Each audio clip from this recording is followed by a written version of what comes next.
I wasn't planning to uncover colonial injustice this afternoon. I was just playing Pokemon Go. Again. Wandering through downtown Newburyport, Massachusetts, I spun a Pokestop. Up popped a name, Witch of Newbury. A weathered plaque, a woman I'd never heard of. Her name was Elizabeth Morse. Tried for witchcraft in 1680. Convicted. Imprisoned. Not hanged. Instead, she was sentenced to house arrest for life. And once I pulled that thread, I couldn't stop. Elizabeth Morse was a midwife, a wife, and a long-standing member of the community in Newbury. She lived with her husband William, a cobbler, and their young grandson John. In 1679, their house became the center of a storm, and not like the weather kind. Rocks pelted their roof. Furniture moved on its own. Shoes floated through the air, so they say.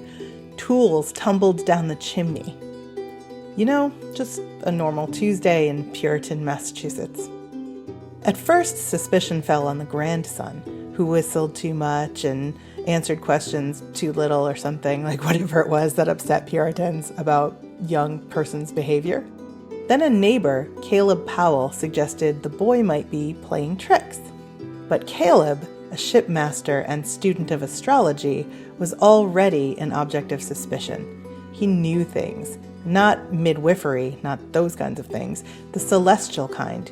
And that, in the 1600s, apparently was enough to make you the object of suspicion. So Caleb was accused of witchcraft, but acquitted. So the attention then turned to Elizabeth. In May of 1680, she was arrested, tried, and convicted. She was sentenced to death. But her husband William, loyal, persistent, and clearly not here for bad law, petitioned again and again for her release. Governor Bradstreet granted a reprieve. Instead of execution, Elizabeth was confined to her home. She could only leave on Sundays, and only to attend church, escorted by a pastor or a deacon. She lived like that in a 16-rod radius, 264 feet, for the rest of her life. Not exonerated, not forgiven, just stuck. She died around 1693, still legally considered a witch. There's a stone for her in the burying ground of the first settlers in Newbury.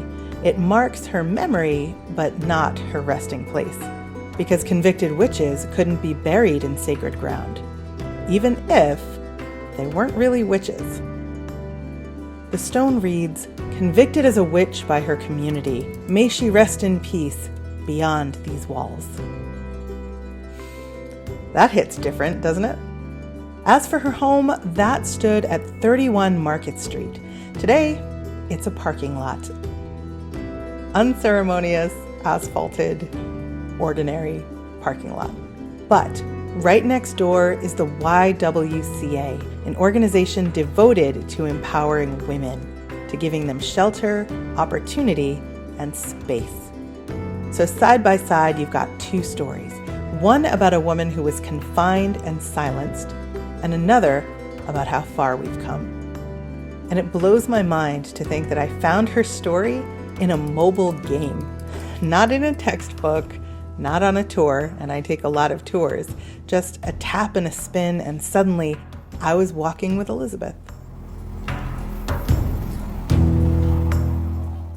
Sometimes history doesn't knock. Sometimes it just shows up in your pocket and doesn't let go.